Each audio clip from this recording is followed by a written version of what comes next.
वो नहीं होना नहीं आ रहा था ना। हाँ ना तो अभी बंद ही है, अभी चालू है मेरा। अरे आसमा है क्या? हाँ हाँ मामा। अस्सलाम वालेकुम।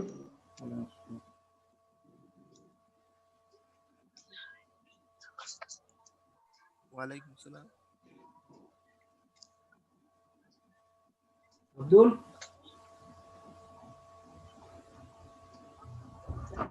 अब्दुल बासिर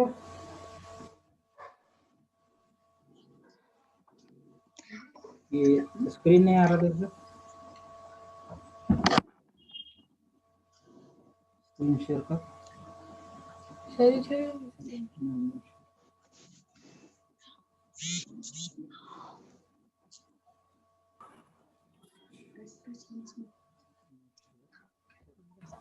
अस्सलाम वालेकुम। अब्दुल रुको बेटे जरा रुको। कहाँ है? स्क्रीन नहीं दिख रहा। कौन सा स्क्रीन? शेयर करो। ये स्क्रीन नहीं बताना अपने को। स्क्रीन कहाँ है अपना? ये स्क्रीन ये बताना। न्यू शेयर करना पड़ेगा। और शेयर हो गया सर। 1 मिनट ये सेटिंग करूँगा मैं। सेटिंग करूँगा हो गया शेयर। ये हाँ तो बच्चे कहाँ है? किधर है? दिख रहे क्यों नहीं?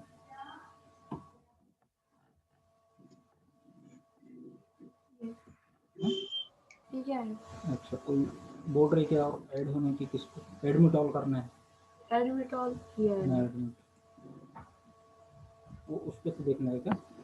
हाँ ये जा जाता कोई हुआ तो जो कह रहे। हाँ ओके ठीक।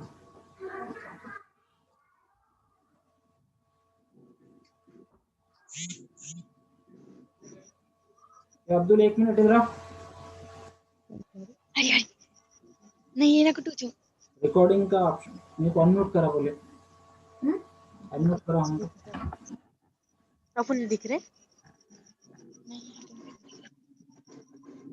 चल सुने नहीं आ रहा। आ रही एक हेडफोन तो चुप में कोई भी सुनने में जान दे। 2 में सुनने आ रहा। ये 2 में कहा था भैया को दो ये बोल दो तुम आप थोड़ी सी रही ये वाला आता देखो रिकॉर्डिंग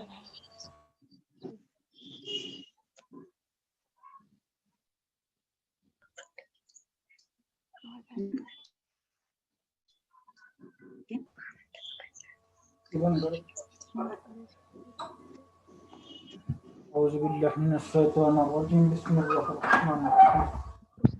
मैंने कहा सुना मम्मी के हेडफोन लाए था थोड़ी तक सुना उन्होंने सलाम कर रहे अपने को लाए। अच्छा कर जो बीएससी फर्स्ट ईयर के सबसे पहली मीटिंग में आप सबका खैर मकदम कर।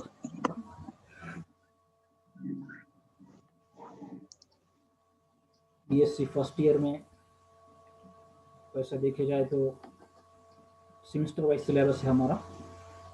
सेमेस्टर वाइज सिलेबस के अंदर 2 सेमेस्टर है, एक फर्स्ट सेमेस्टर और सेकंड सेमेस्टर। फर्स्ट सेमेस्टर के अंदर में केमिस्ट्री पर पढ़ना है।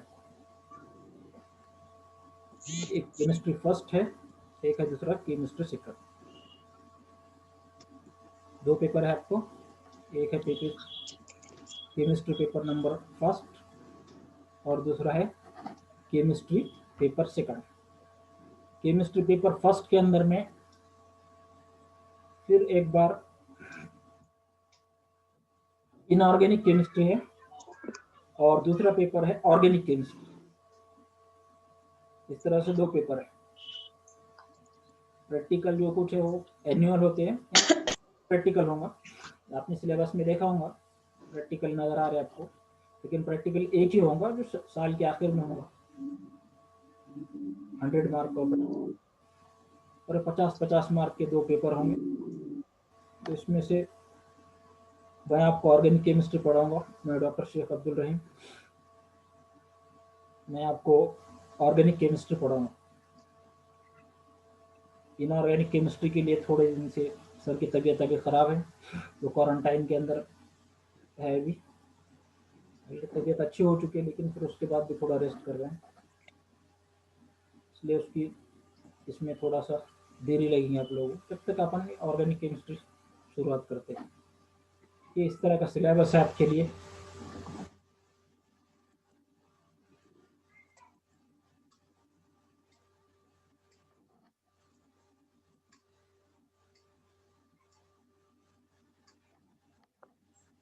ये सिलेबस है आपका। पहला चैप्टर है स्ट्रक्चर और बॉन्डिंग। कंपाउंड का स्ट्रक्चर, उसमें बॉन्ड किस तरह के होते हैं, इसके अंदर में ये पढ़ा जाएगा। दूसरा है mechanism of organic reactions. Organic reactions का मैकेनिज्म किस तरह से पास होते हैं। रिएक्शन का सबस्ट्रेट यानी रिएक्टेंट किस तरह से प्रोडक्ट के अंदर में कन्वर्ट होता है, वो सब देखा जाएगा। Stereochemistry of organic compounds. Organic compounds का 3 डायमेंशनल स्ट्रक्चर यहाँ पर स्टडी की जाएगी।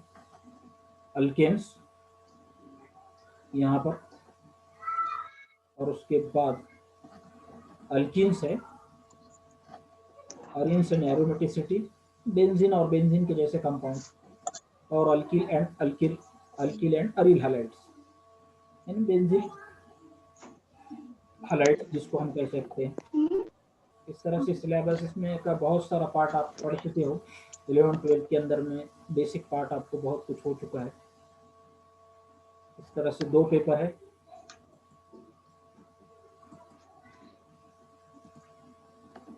दो पेपर में बता चुका हूँ। Chemistry paper first inorganic chemistry, chemistry paper second organic chemistry. तो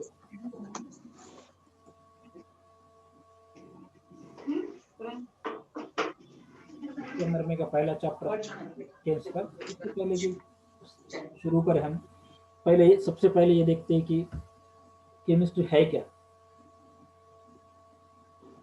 Chemistry is the branch of science. It deals with nature and properties of the substances. जो भी चीजें हैं, चीजों का नेचर और उनके प्रॉपर्टीज। नेचर यानी नो, और प्रॉपर्टीज यानी खुसूसियात। ये 2 चीजें स्टडी की जाती है किसी भी चीज की। कोई भी कंपाउंड ले, जैसा पानी ले लेते हैं अपन, वाटर ले लेते हैं, तो सबसे पहले आप केमिस्ट्री के अंदर में क्या स्टडी करते हो, उसका नेचर कैसा है, सॉलिड है, लिक्विड है या गैसियस है। ठीक है, ये बात हो गई, नेचर हो गया ये। फिर उसके बाद प्रॉपर्टीज, उसकी खुसूसियात कैसी है, सोल्युबिलिटी जैसा है, वाटर उसको गर्म करने के ऊपर, हीट करने के ऊपर क्या होता है, और दूसरे कंपाउंड्स के साथ में उसके क्या रिएक्शन होते हैं, ये सब प्रॉपर्टीज के अंदर में आ जाता है। और प्रॉपर्टीज के ऊपर से हम ये डिसाइड करते हैं कि इसके एप्लीकेशंस क्या हो सकते हैं, इसका इस्तेमाल क्या हो सकता है। ठीक है, तो प्रॉपर्टीज ही के अंदर में इस्तेमाल भी आ जाता है।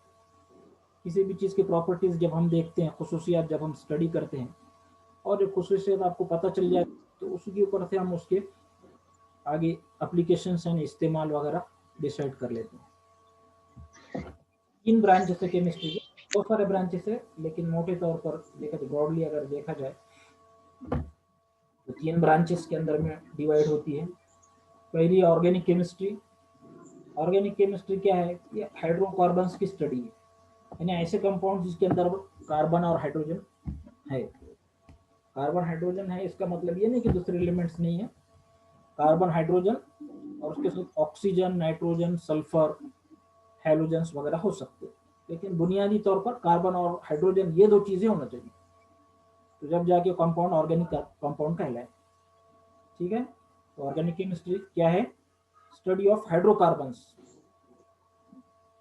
जैसे मीथेन की स्टडी हो गई, इथेन, मीथेन, प्रोपेन वगैरह, अल्कोहल देख लेते हैं आप, सब इसके अंदर में आते हैं। अब इनऑर्गेनिक केमिस्ट्री दूसरी ब्रांच है, ये क्या है? नॉन हाइड्रोकार्बन्स की स्टडी, या इसको हम बोलते हैं कि it is the study of minerals and ores. Minerals जो मादनियात, जो कि आपको मिट्टी के अंदर में से या खानों के अंदर में से मिलते मादनियात, और ओर्स उसी से हासिल होने वाली मिनरल्स, ऐसे मिनरल्स जिनके 101 से ज़्यादा साल्ट वगैरह है, तो उसको हम ओर्स बोलते हैं। ठीक है, मिनरल्स और ओर्स की स्टडी और एलिमेंट्स की स्टडी, ये सब इनऑर्गेनिक केमिस्ट्री के अंदर में आ जाती है। जैसा सिर्फ हाइड्रोजन लेते हैं, ऑक्सीजन की स्टडी लेते हैं, उनसे हासिल होने वाले कंपाउंड्स। यानी मोटे तौर पर नॉन हाइड्रोकार्बन्स की स्टडी जो है, हाइड्रोजन, कार्बन, ये चीज़ों को छोड़कर बाकी जितने एलिमेंट्स बचे हैं, वो स्टडी अगर लेते हैं तो आती है इनऑर्गेनिक केमिस्ट्री में। और थर्ड टाइप है physical chemistry. Physical chemistry is the study of fundamental principles, laws and theories involve in chemical reaction.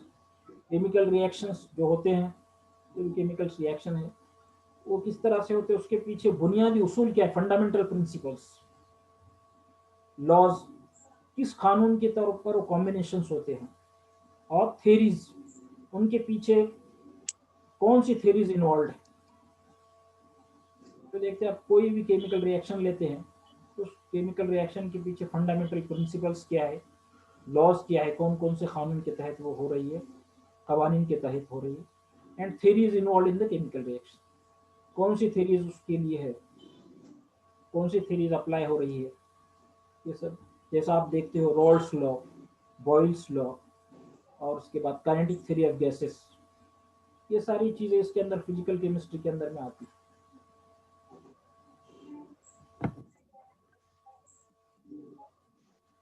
ठीक है, उसके बाद ये बता चुका हूँ आपको। पहला चैप्टर हम देखने जा रहे हैं अल्केन्स।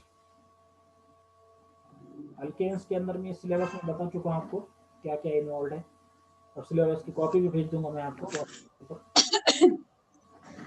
इसके अंदर methods of formation in preparation, methods of preparation, तैयारी के तरीके तो बहुत सारे होते हैं, लेकिन मेंशन करते हैं आपके सामने, से क्या पता चलता है पढ़ना है।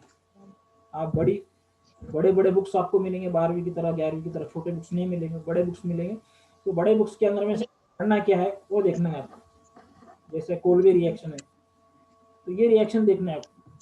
अल्केन तैयार करने के कई तरीके होंगे, उसमें से कोल्वे रिएक्शन देखना है, रिएक्शन देखना है, डिकम्पोजिशन ऑफ कार्बोक्सिलिक एसिड देखना है। उसके बाद फिजिकल प्रॉपर्टीज, फिजिकली हमें देखने से ताल्लुक रखती है, ये सारी फिजिकल जिसको हम देख सकते हैं, फिजिकली यानी जिसको हम देख सकते हैं। और केमिकल रिएक्शंस यानी केमिकल रिएक्शंस को क्या बताता है, और उसके केमिकल रिएक्शंस अल्केन्स, उसके अंदर में क्या है, क्लोरीनेशन, नाइट्रेशन, सल्फोनेशन, और कैटालिटिक ऑक्सीडेशन, 4 रिएक्शंस हमको स्टडी करना है। ठीक है, अल्केन्स इनका मॉलिक्यूलर फार्मूला है CnH2n+2, where n is equal to 1 2 3, 0 नहीं होगा यहाँ पर। ठीक है, n is equal to 1 2 3 etcetera, इससे ज्यादा भी हो सकता है। So these are the simplest hydrocarbons, having general formula CnH2n+2। Alkanes, उसमें का पहला मेंबर है मीथेन। उसका स्ट्रक्चर इस तरह से होता है, कार्बन की वैलेंसी 4 हुआ करती है। वैलेंसी यानी वो कितने बॉन्ड फॉर्म कर सकता है दूसरे एटम्स के साथ में, तो उसको हम बोलते हैं वैलेंस। जैसे कार्बन देख रहे हैं, अपन 4 बॉन्ड फॉर्म कर सकते हैं। Molecule built up of 4 hydrogens by covalent। दिख रहा है आपको, it is a molecule built up of 1 carbon atom which is joined to 4 hydrogen atoms by covalent bond। ये सारे बॉन्ड कोवैलेंट बॉन्ड। और हाइड्रोकार्बन्स ऑफ दिस सीरीज, ये methane होगा, उसके बाद ethane, propane, butane etcetera, which contain 2 or more carbon atoms linked in chains by single covalent bonds। इनका इसके अंदर हम देखते हैं तो मीथेन का आपने देख लिया, इथेन देख रहे हैं आप, CH3 यहाँ पर भी कार्बन की वैलेंसी 4 है, 1 2 3, ये 4, इसकी भी वैलेंसी 4 है। उसके बाद प्रोपेन का स्ट्रक्चर देख रहे हैं, यहाँ पर भी इसकी वैलेंसी 4 है, हर एक की वैलेंसी 4 है, कार्बन की वैलेंसी 4 है और हाइड्रोजन की वैलेंसी एक ही है। Since all 4 valencies of carbon atom in this compound are fully satisfied, so they are called as saturated hydrocarbons। Saturated means which contain carbon carbon bonds।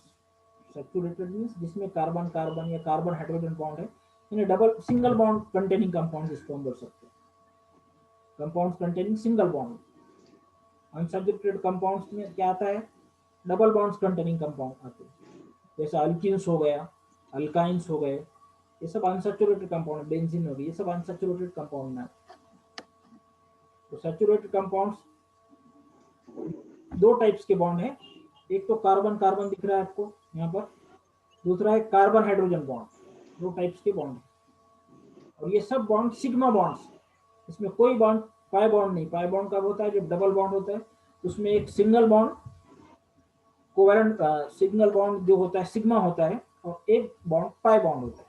यहाँ पर कहीं भी पाई बॉन्ड नहीं। Sigma bond they are strong bonds, pi bond they are big bonds।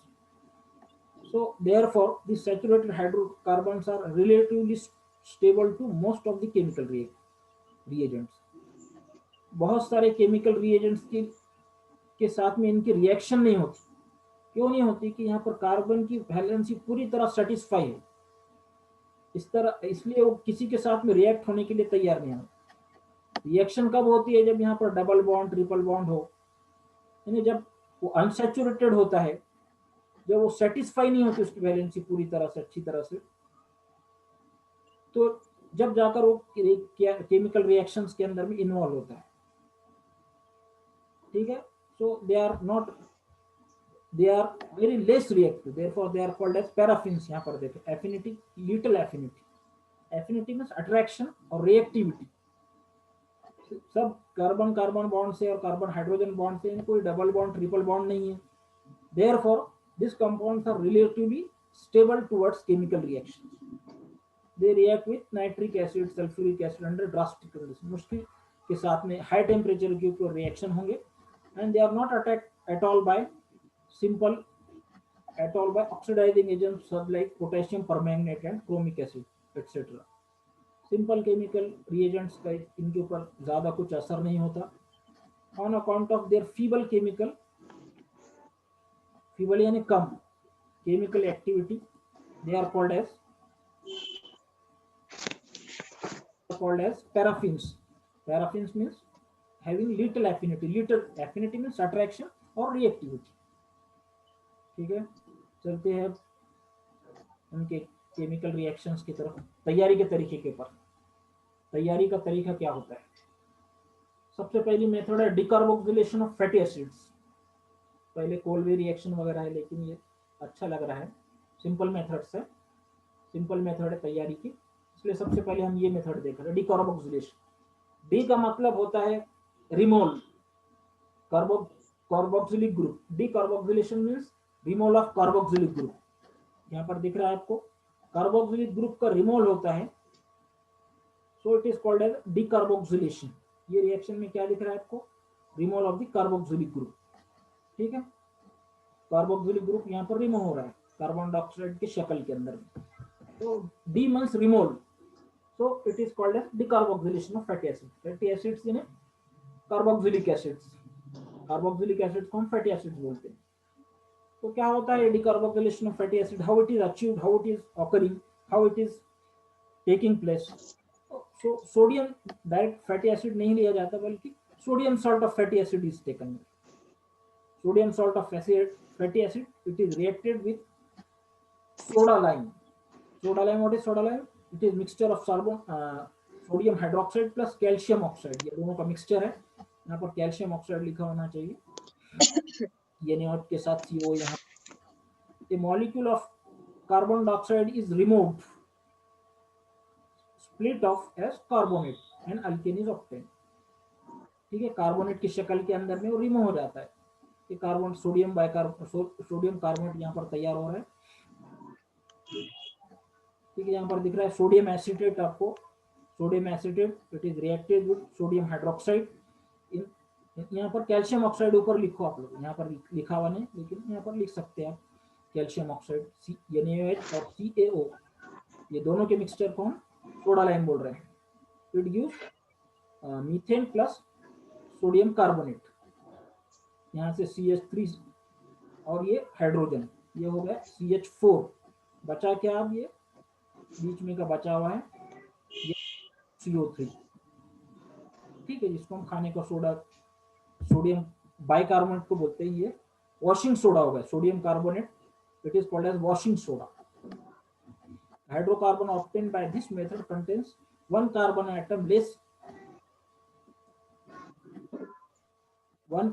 atom less than acid from which it's prepared.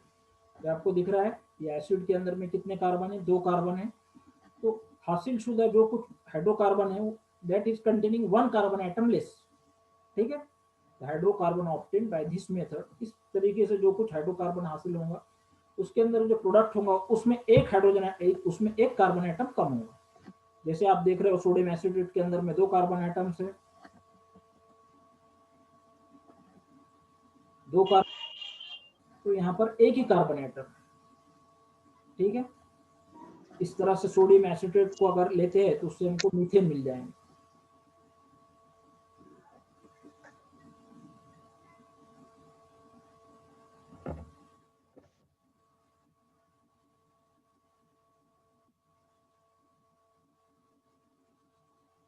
देखिए बच्चों, यहाँ पर time होने जा रहा है, तो यहाँ पर यहीं स्टॉप कर लेते हैं. अगर आपको कुछ प्रॉब्लम पूछ सकते हैं. Yes, any problem? बुक्स है आपके लिए, मैं बुक भी भेजता हूँ आपको. PDF की शक्ल के अंदर बुक है, वो बुक आप पढ़ो और बुक पढ़ के आप स्टडी करते रहो. अगर कुछ प्रॉब्लम आ रहा है तो आप डायरेक्टली बुक पूछ सकते हैं. बुक की PDF आपको मिल जाएंगे आजकल के अंदर में. Okay sir. हाँ ठीक. और बच्चे दूसरे बच्चे क्या बोल रहे हैं? हेलो जी सर. सब समझ में आ रहा है? हाँ सर. हाँ ठीक. इधर बॉयज में से बॉयज. हाँ सर. ओके, सब समझ में आ रहा है आप लोगों को? अगर हाँ सर. ठीक, कुछ समझ में तो पूछो. इसका सब PDF अगर आपको मिलेंगे, लेकिन रोज के रोज आप स्टडी करते रहो. हाँ ओके सर. हाँ ओके सर. BSc के अंदर में आए तो जी सर.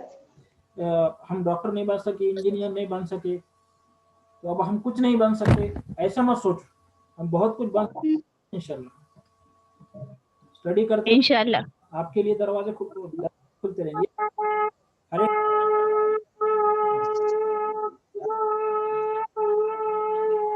लेकिन आप कलेक्टर भी बन सकते हो, बड़े से बड़े मिलिट्री ऑफिस.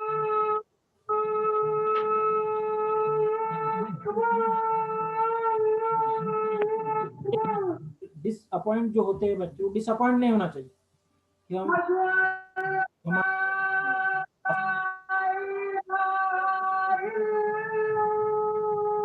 करेंगे इंशाल्लाह फ्यूचर के अंदर.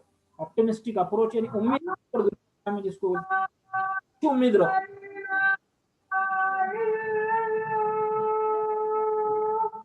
इसी के साथ में आज की यहाँ पर मीटिंग टाइम खत्म होने भी हो रहा है.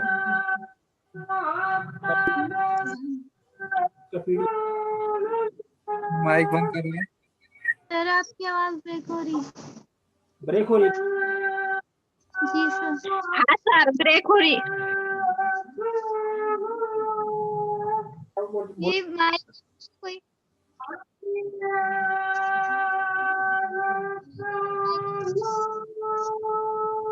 आपकी आवाज नहीं आई सर। ठीक है, आवाज तैयार करो जानूरी ना।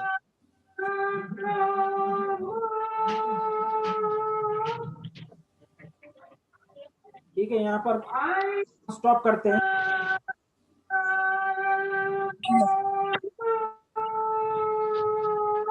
आवाज नहीं आ रही। ये टाइम सुटेबल है?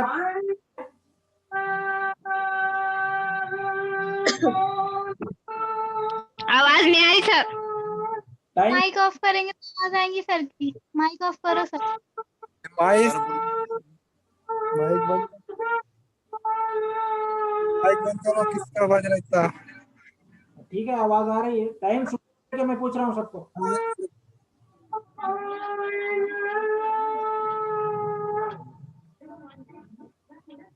माइक की आवाज नहीं आ रही। माइक ऑफ करेंगे तो आवाज आएंगी सर की। माइक ऑफ करो सब। सब आप कर रहे हो? सर कल क्लास रहेंगी ये। ठीक है, टाइम सुटेबल है क्या, मैं पूछ रहा हूँ आप लोगों को। 5 बजे का जो टाइम। जी सर। हाँ नहीं sir, yes sir. Yes yes sir. हाँ, ठीक है। नहीं है सर। Yes sir. है सर। जिसको ना जा सकते। क्या बोल रहे? सर ये टाइम नहीं जमता, 10 बजे रखिए। सर टाइम चेंज करो। तो सुबह में रखें तो आप लोगों के लिए अच्छा है, समझो। फोन लगा रहे खातिर के। Sir 9 AM। 9 AM, ठीक है। सुबह में 10 बजे को सर क्या आप लोगों की? रखो। क्या बोल रहे हैं? तो मैं ना को 9 बजे रखिए सर।